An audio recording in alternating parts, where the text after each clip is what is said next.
أعوذ بالله من الشيطان الرجيم بسم الله الرحمن الرحيم الحمد لله رب العالمين والصلاة والسلام على أشرف الأنبياء والمرسلين وعلى آله وصحبه أجمعين اللهم فقهنا في الدين وعلمنا التأويل واهدنا صراطك المستقيم اللهم زدنا علما وارزقنا فهما وصلى الله على سيدنا محمد وعلى آله وصحبه أجمعين والحمد لله رب العالمين.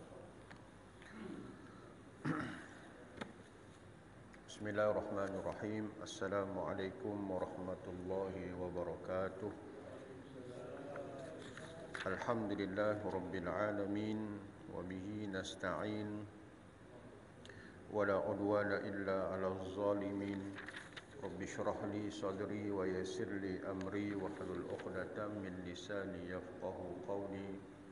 Subhanaka la ilma lana illa ma 'allamtana innaka antal alimul hakim. Wa la hawla wa la quwwata illa billahil aliyyil azim. Amma ba'd. Alhamdulillah, setinggi-tinggi kita panjatkan syukur kehadirat Allah Subhanahu wa taala dengan taufik dan hidayah daripada Allah. Sekali lagi pada malam ini kita dapat sama-sama meneruskan kuliah maghrib itu kitab Syama'il Muhammadiyah Imam Tirmizi dengan syarah kitab Khasail Nabawi sallallahu alaihi wasallam oleh Maulana Muhammad Zakaria Kandahlawi rahimahullahu taala. InsyaAllah malam ni kita menyambung lagi hadis pada bab majaa fi bukain rasul majaa fi bukai Rasulillah sallallahu alaihi wasallam, iaitu pada bab tangisan Rasulullah sallallahu alaihi wasallam.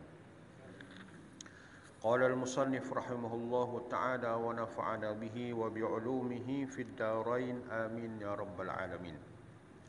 Haddatsana Qutaibah qala haddatsana Jarir an Atha ibn Sa'ib an abihi an Abdullah ibn Amr qala in kisafatish syamsu in kisafatish syamsu yawman ala ahdi Rasulillah sallallahu alaihi wasallam faqama Rasulullah sallallahu alaihi wasallam yusalli hatta lam yakad yarka'u thumma raka'a falam yakad yarfa'u ra'sahu thumma rafa'a ra'sahu falam yakad ay yasjuda thumma sajada falam yakad ay yarfa'a ra'sahu thumma rafa'a ra'sahu falam yakad ay yasjuda thumma sajada falam yakad ay yarfa'a ra'sahu faja'ala yanfukhu wa yabki wa yaqul rabbi alam ta'idni alla tu'adzibahum wa ana fihim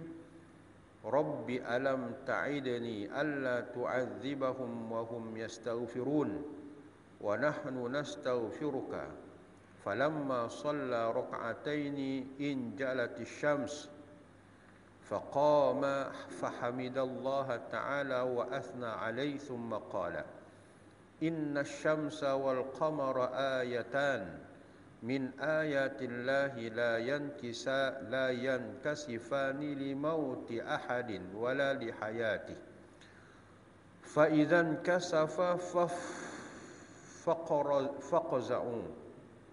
fafza'u ila dzikrillahi ta'ala. Abdullah bin Umar radhiyallahu anhu memberitakan gerhana matahari pernah berlaku pada zaman Rasulullah sallallahu alaihi wasallam. Ini menurut jumhur ulama, iaitu tahun ke-10 Hijrah. Maknanya gerhana matahari dulu pun sudah berlaku.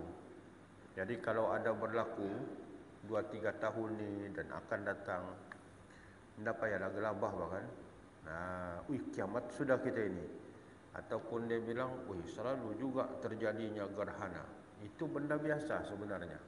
Fenomena gerhana ni masa zaman Nabi pun pernah berlaku. Baginda pergi ke masjid mendirikan solat dan qiyam begitu lama hingga kami kira beliau tidak akan rukuk. Dalam riwayat lain disebut baginda telah membaca surah Al-Baqarah.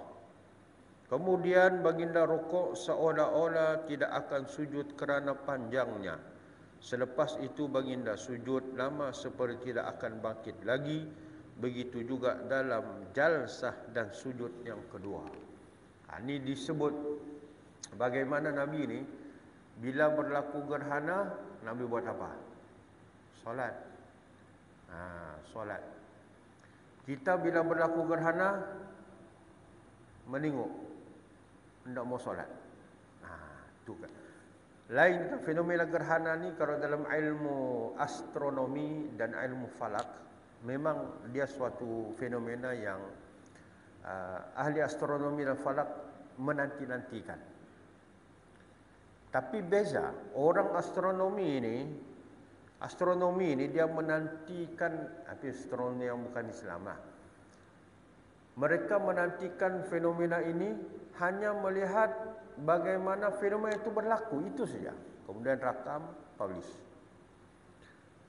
Astronomi Islam ataupun falak, ahli falak ni, dia bukan hanya sekadar melihat melihat gerhana tersebut, tetapi mereka ini akan melaksanakan seperti mana Nabi laksanakan. Satu kita tengok, yes tengok. Tapi dalam masa yang sama akan menyeru kepada umat Islam bukan sekadar melihat fenomena gerhana, tetapi juga turut serta dalam solat. Solat. Sebab dia disebut nanti dia kata, berlakunya fenomena gerhana ini min ayatillah. Di antara tanda-tanda kejadian Allah Subhanahu wa taala. Mana berlakunya gerhana itu bukti keagungan Allah Taala. Bagaimana dia mengatur alam ini. Ringkasnya setiap rukun dilakukan cara itu bagaikan rukun itu akan dikerjakan hingga tamat. Nabi bila gerhana ni dia qiyam lama. Sehingga rakaat pertama pada qiyam lepas baca suratul Fatihah, baca suratul Baqarah. Lama tu. Suratul Baqarah berapa juzuk? 3 juzuk suku. Dikuranglah kan? Ataupun 3 juzuk setengah. 2 juzuk setengah kan 3 juzuk setengah? 2 juzuk setengah. Dikuranglah. 1, 2, 3. Ayalah. 3 apa? 2 40 kusur kan. Maknanya 2 juzuk setengah. Lebih kuranglah. 1, 2, 3 juzuk kot. Sebab tilkar rusul faddalna ba'dahum ala ba'd. Itu sudah masuk juzuk ketiga. Lepas tu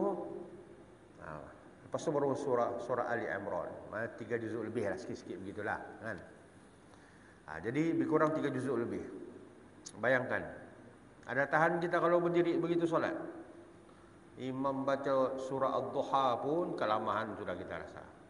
Lama juga imam ni kan. Itu baca surah Ad-Duha. Kalau pula baca suratul Baqarah mau 3 juzuk lebih, agak-agak kita boleh tahan. Tak tahanlah, mufaraqah terus kan. Surah As-Sajadah pagi subuh pun orang bilang bergetar juga kaki kan. Lama. Begitulah juga Rasulullah sallallahu alaihi wasallam lakukan dalam rakaat kedua dan sujud yang akhir. Maknanya kalau dalam kita solat gerhana ni dia lain. Seperti mana solat-solat. Dia qiyam, kemudian lepas itu rukuk, lepas rukuk qiyam semula. Mana dalam rakaat pertama 2 kali qiyam, 2 kali rukuk. Biasa kalau kita ikut solat sunat gerhana begitu. Ada juga orang buat macam biasa, tak ada masalah, kaifiat dia termasuk. Kalau dia solat macam biasa pun boleh juga. Tapi apa yang Nabi buat? Nabi juga buat pernah pas dia membaca bahasa qiyam, surah Al-Fatihah, kemudian baca surah, Nabi rukuk, kemudian Nabi qiyam lagi balik, baca surah Al-Fatihah, kemudian baca surah, kemudian baru dia rukuk balik. Teruslah, maknanya 2 kali qiyam, 2 kali rukuk pada rakaat pertama. Begitu juga rakaat kedua pun sama juga. Apakah yang surah yang dibaca oleh Nabi SAW? Iaitu kalau menunjukkan berdasarkan petunjuk dari hadis ini adalah membaca setelah suratul Fatihah, membaca surah Al-Baqarah. Panjang kan? Panjang.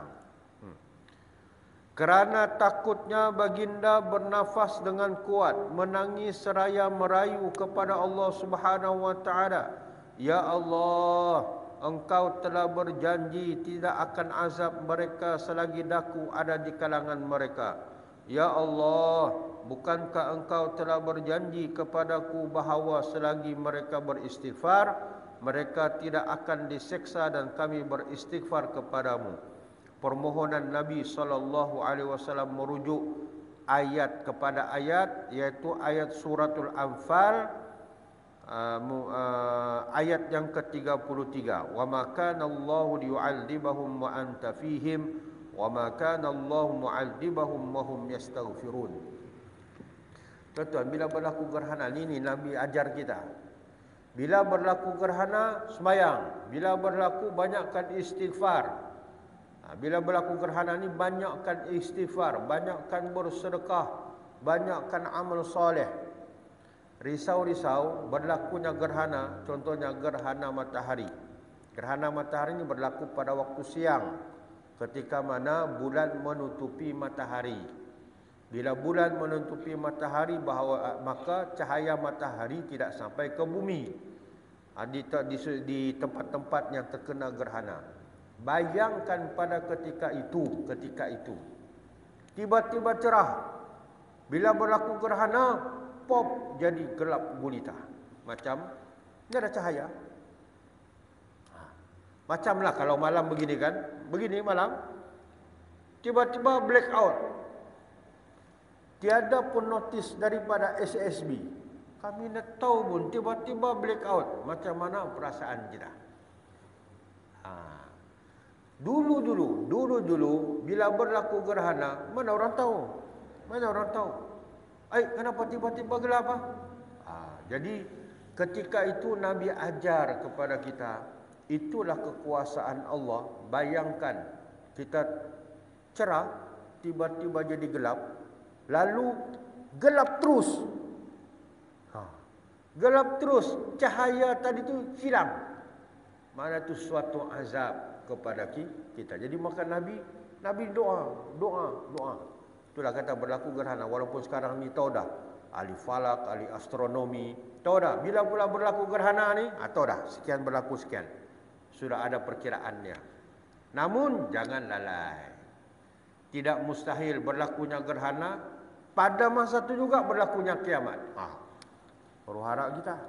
Maka kita diajar oleh Nabi SAW, bila berlaku gerhana, maka kita kena sembahyang, kita kena beristighfar, banyak-banyak beristighfar, kena banyak beramal soleh, sedekah dan sebagainya. Itu biasanya bila berlaku gerhana kita war-warkan. Okey, bila berlaku gerhana sekian. Dan digalakkan kepada semua untuk mengerjakan solat sunat gerhana supaya kita jangan lalai. Jangan lalai. Dan itu merupakan sunnah Nabi SAW. Setelah Rasulullah SAW selesai salat, matahari pun bersinar kembali. Baginda SAW lalu berkhutbah setelah mengucap hamd dan sana. Alhamdulillah, itu maknanya tahmidlah, menyebut bahawa gerhana matahari dan bulan bukan disebabkan kematian atau kelahiran seseorang, tetapi keduanya adalah di antara tanda-tanda kebesaran Allah Subhanahu wa taala selaku amaran agar manusia takut kepada Allah. Apabila berlaku gerhana, segeralah mengingati Allah dengan beristighfar dan mengerjakan solat. Inilah adab-adab bila berlakunya gerhana, sama ada gerhana bulan ataupun gerhana matahari. Kita buatlah sunnah ni. Kita banyakkan istighfar. Azab, tuan-tuan. Bayangkan dalam keadaan sedemikian pun, kalaulah kita tidak tahu gerhana contohnya, tiba-tiba gelap. Yang siangnya menjadi gelap dan ketika itu kedengaran ayam berkukuk. Apa yang berkukuk kan? Tuan-tuan, bila berlaku gerhana, tapi kita las laluan gerhana di Sabah ni yang kena pada tahun 98 kalau tak silap. Masa tu di Matunggung. Matunggung itu laluan gerhana. Mana kawasan tu gelap betul. Baru ni berlaku juga gerhana, tetapi dia gerhana separa. Berlaku gerhana separa, kawasan macam tempat kita tidak akan menjadi gelap.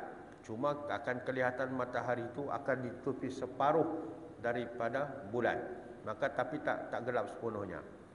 Pada tahun pada 24 ataupun 25 Disember 2019, laluan gerhana matahari penuh ni juga, iaitu antaranya di Sarawak. Hari itu kami pergi. Bila berlakunya gerhana, gelap. Gelap macam malam beberapa ketika. Maknanya dalam tempoh 3 minit gelap. Ayam berkukuk terus. Ayam berkukuk. Macam suasana malam. Bayangkan. Lengang. Itu nasib baik kita tahu ini gerhana. Bayangkan kalau itu suatu azab daripada Allah Ta'ala. Jadi makanya kita jangan lalai. Apapun berlaku ini semuanya ketentuan Allah Subhanahu Wa Ta'ala.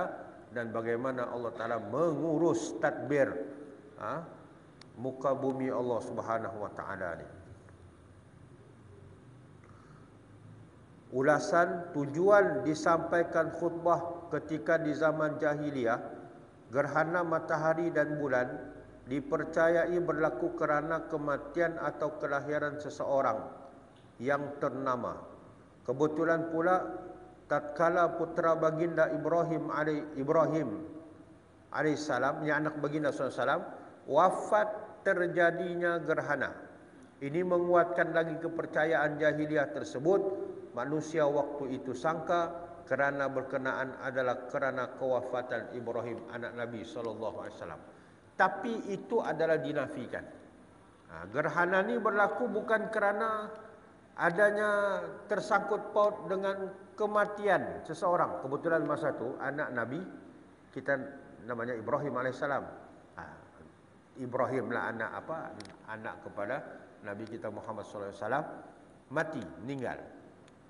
Berbetulan pula gerhana. Jadi Nabi menafikan bahawa tidaklah berlaku gerhana itu la yankasifani limauti ahadin. Tidaklah berlakunya dua gerhana, gerhana matahari kah, gerhana bulan kah, limautin ahadin, matinya seseorang, wala lihayati, ataupun hidupnya seseorang. Bila berlaku gerhana, itu adalah Nabi kata apa? Nabi SAW menjelaskan ayatani min ayatillah. Ianya di antara tanda-tanda keagungan dan kekuasaan Allah Subhanahu Wa Ta'ala. Kan? Jadi maka yang Nabi ajar bila berlaku gerhana, satu, bukan kerana hidupnya, bukan kerana matinya seorang. Yang kedua, bila berlakunya gerhana, cepat-cepat semayang. Yang ketiga, bila berlaku gerhana, banyakkan istighfar. Yang keempat, bila berlakunya gerhana, banyakkan amal soleh, bersedekah. Itulah tuan-tuan, bila berlakunya gerhana, contohnya kita beritahu dah akan datang ni bulan 9 tapi itu gerhana bulan. Gerhana bulan berlaku pada bulan 9. Allahumma salli ala sayyidina Muhammad. Dia berlaku pada waktu pagi lah. Gerhana bulan penuh untuk gerhana bulan. Bila berlaku gerhana ni, contohnya amal soleh kita kena buat banyak. Banyakkan bersedekah.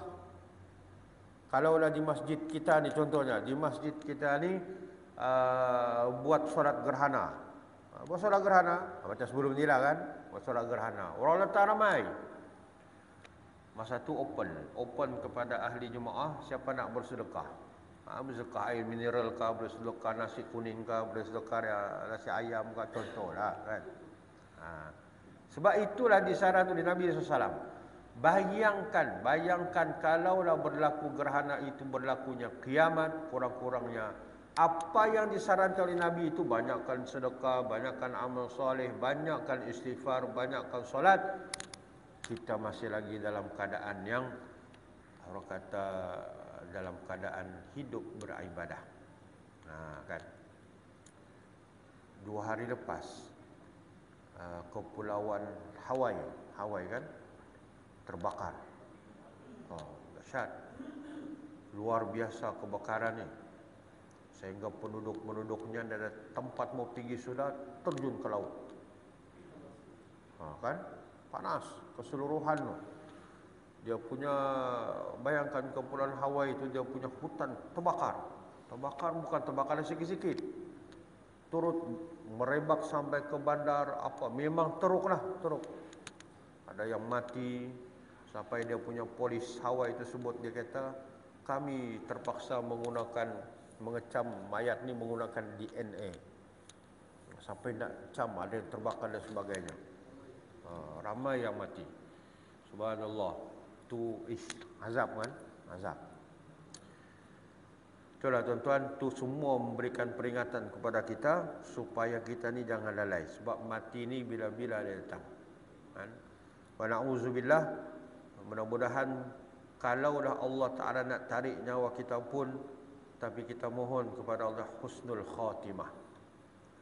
Sebaik-baik pengakhiran, maknanya dalam keadaan yang kita yang baiklah.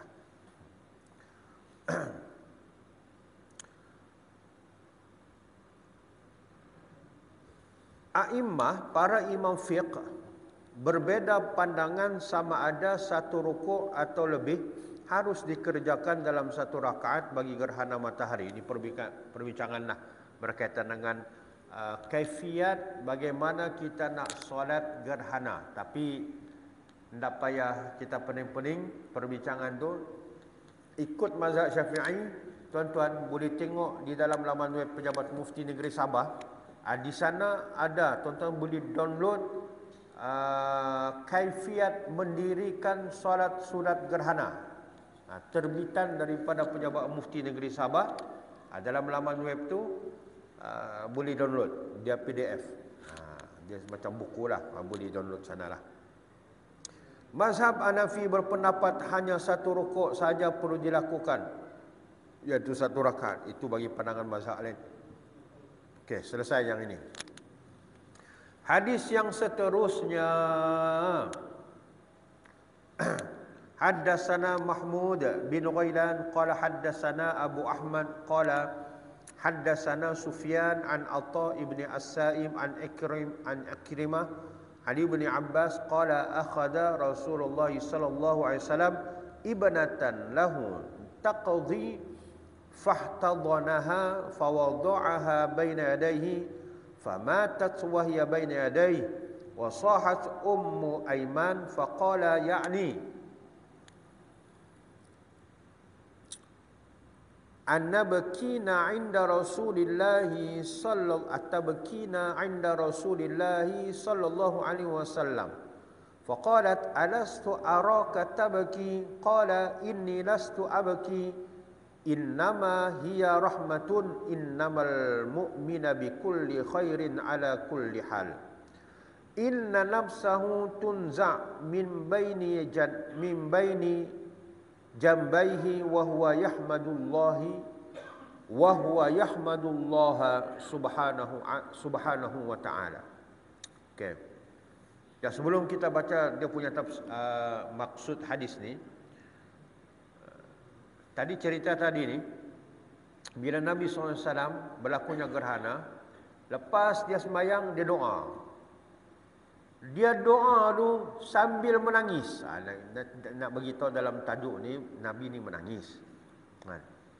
Nabi menangis sambil dia menadah tangan. Ya Allah, merayu kepada Allah. Ya Allah, engkau telah berjanji tidak akan azab mereka selagi daku ada di kalangan mereka. Ya Allah, engkau berjanji tidak azab akan mereka selagi mereka ini yastaghfirun. Mereka ini beristighfar kepadamu. Itu doa. Nabi baca doa ni dia sambil dia menangis. Menangis. Supaya tidaklah berlaku gerhana itu menjadi suatu azab kepada umat ketika itu. Maknanya sampai tahap begitu Nabi minta kepada Allah Subhanahu wa taala. Karena tidaklah berlaku azab ke atas mereka ini selagi mereka beristighfar.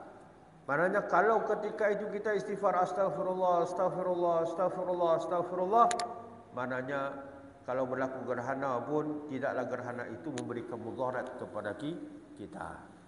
Itu doa Nabi minta kepada Allah Subhanahu wa taala supaya kita tidak ditimpakan azab ketika mana berlakunya gerhana. Okey. Maksud hadis tadi ini, Ibnu Abbas radhiyallahu anhu berkata, salah seorang anak perempuan Rasulullah sallallahu alaihi wasallam sakit tenat. Dia kisah anak-anak Nabi sallallahu alaihi wasallam ni kan, semua mati meninggal sebelum Nabi meninggal. Tak ada tinggal seorang pun selepas. Ada lagi Sayyidatuna Fatimah. Fatimah kan masih ada? Kan? Atau Fatimah pun meninggal sebelum Nabi meninggal.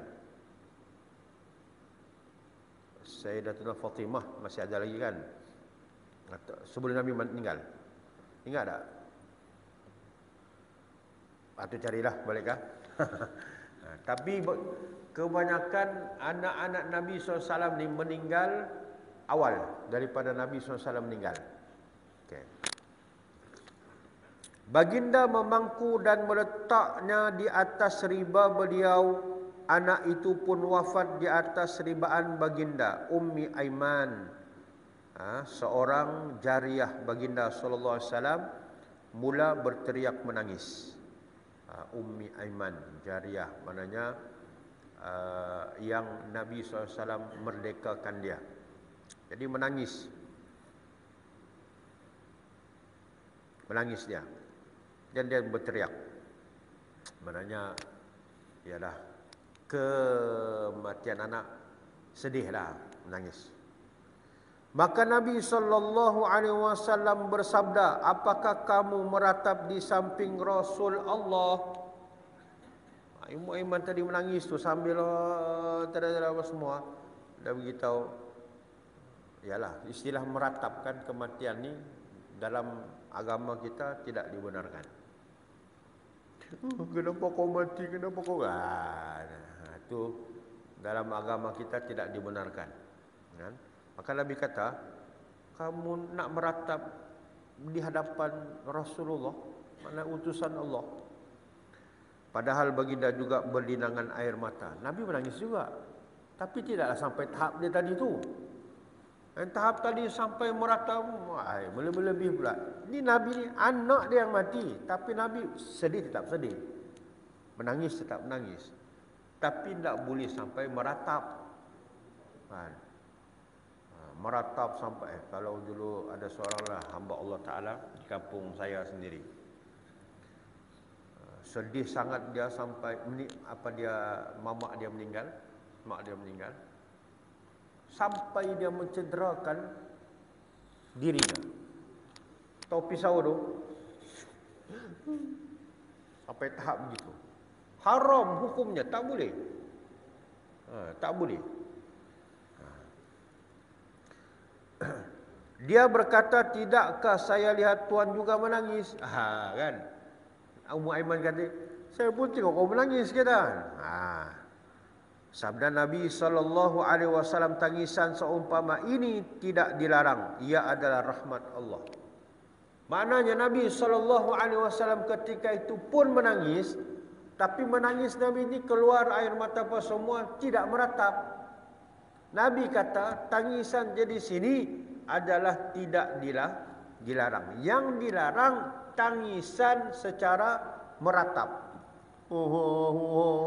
Pukul-pukul apa semua itu yang dilarang. Tapi Nabi kata, tangisan seperti adalah tangisan rahmat Allah Subhanahu wa taala. Dia melembutkan hati hamba-hambanya dan melahirkan belas dan kasih dalam mereka. Baginda bersabda, bagi orang mukmin itu khair dalam apa jua keadaan walaupun rohnya akan diambil keluar, dia sibuk bertahmid memuji Allah Subhanahu wa taala. Jadi macam mana Nabi ajar? Tengok Nabi menangis macam mana ketika mana diuji dengan kematian anak. Ini cara Nabi nangis ni. Nabi pun menangis, tapi Nabi menangis keluar air mata tanpa meratap. Kadang orang meratap, lepas tu bercakap lagi kan, kenapa kau mati, kenapa kau pergi?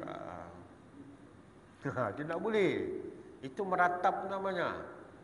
Ada satu agama lain, siap lagi upah orang menangis. Kau menangis upah menangis Mana kerja dia menangis saja sepanjang orang tu keluarga dia meninggal. Ada tuan, ada. Maknanya menambahkan kesedihan kan. Ada satu kaum wallahu alam betul ke tidak. Dia kalau sampai tahap keluarga dia nazak, dorang bukan duduk di sisi, kasih biar saja. Dorang semua keluarlah. Biarlah di situ. Dia nazak lah, biarlah di situ. Kalau mati, barulah dorang aturlah macam mana kan gitu. Kalau belum mati, biarlah, okeylah. Tapi dalam keadaan nazak, berbanding dengan kita tidak. Bila orang berada dalam keadaan nazak, apa kita kena buat? Kena bisikkan kalimah la ilaha illallah ke telinga orang yang dalam keadaan nazak tu. Sama ada kanan ataupun tak mampu kanan, kiri. Begitu.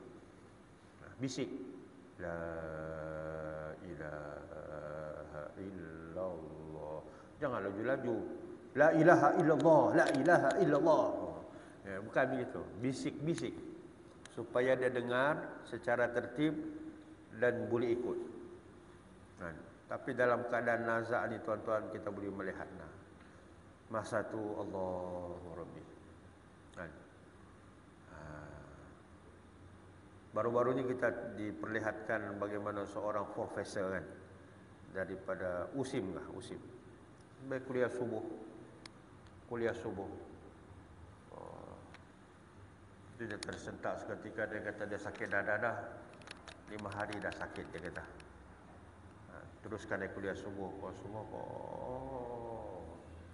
terus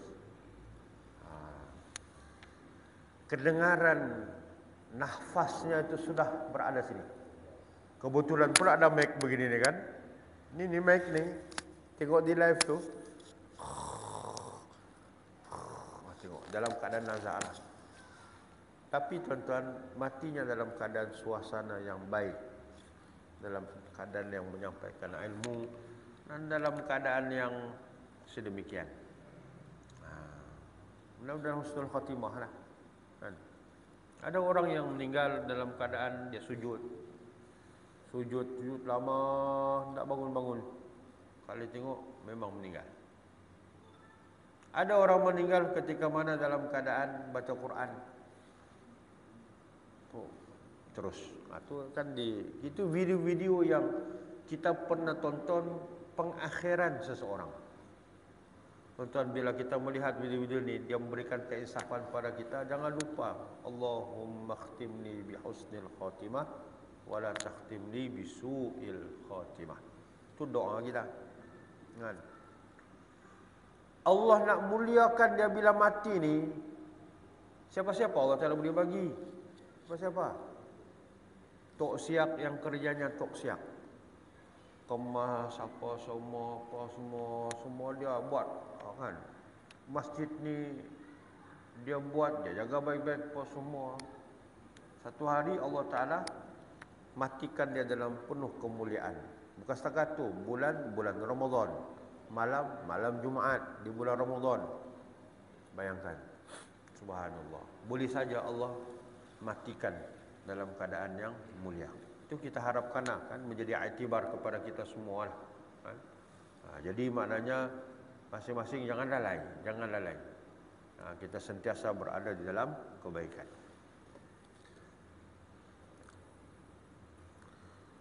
Ulama tidak sependapat anak perempuan yang manakah dalam peristiwa ini, kisah ini pada muhaddisin dan ahli tarikh bukan anak perempuan tetapi seorang cucu lelaki atau cucu perempuan baginda sallallahu alaihi wasallam.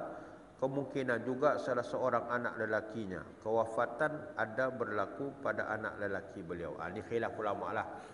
Sama ada anak Nabi kan diceritakan dalam hadis ni, ataupun cucu Nabi sallallahu alaihi wasallam, ataupun orang lain, itu beza para penat. Tapi al-maklumnya kita nak bagi kata syahidnya di dalam perbincangan kita, bagaimana Nabi diuji dengan kematian oleh ahli keluarganya, diuji kematian di kalangan ahli keluarga dia, bagaimana Nabi menangis.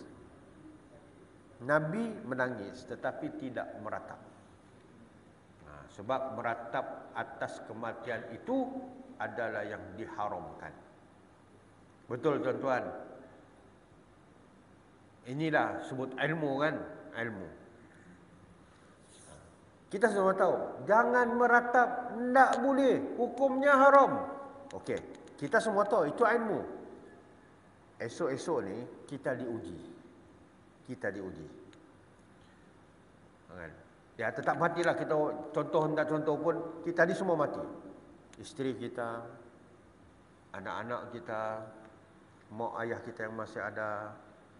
Ketika itu kita diuji, agak-agak ilmu ni kita boleh praktikal ke tidak? Kan?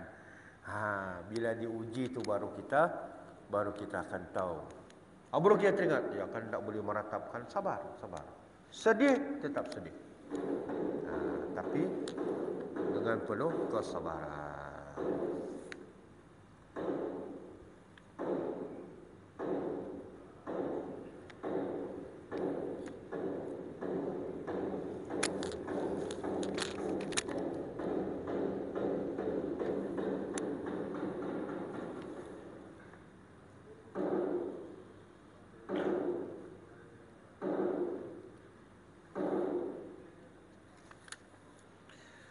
Wallahu subhanahu wa ta'ala a'lam. Hanya sekadar itu sahaja malam ni. InsyaAllah kita akan sambung lagi pada minggu hadapan. Ada soalan?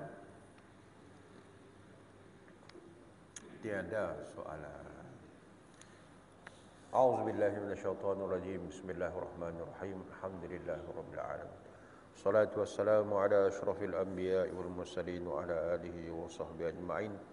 اللهم اجعلنا جمعنا هذا جمعا مرحوما وتفرقنا من بعد تفرقا معصوما وصلى الله على سيدنا محمد وعلى آله وصحبه أجمعين الحمد لله رب العالمين. Kita tangguhkan dengan bacaan tasbih kafarah surat Al-Asr. Subhanakallahumma bihamdik asyhadu an la ilaha illa anta astaghfiruka wa atubu ilaik. Bismillahirrahmanirrahim. Wal 'asri innal insana lafi khusr alladziina aamanu wa 'amilus solihati wa tawassaw. Tuan-tuan, kurang 1 minit. Saya nak menguar-uarkan siapa-siapa yang berhajat, ahli keluarga apa semua nak pergi ke umrah. Tripnya 12 hingga 24 September ni, hanya limit 24 orang sahaja. Siapa berminat, saya dah share bahkan di dalam grup kita tu, hubungilah orang di situ insya-Allah. Saya akan pergi pada 26 September. Ini yang trip 12 November saya tak pergi, yang ada kawan pergi, tapi saya akan pergi pada 26 September. Itu pun sudah full sudah semua. Akan pergi lagi insya-Allah pada bulan 12, 9 hari bulan. Jadi siapa-siapa yang berminat, begitu ahli keluarga, insya-Allah boleh kita sama-sama tunaikan hajat insya-Allah.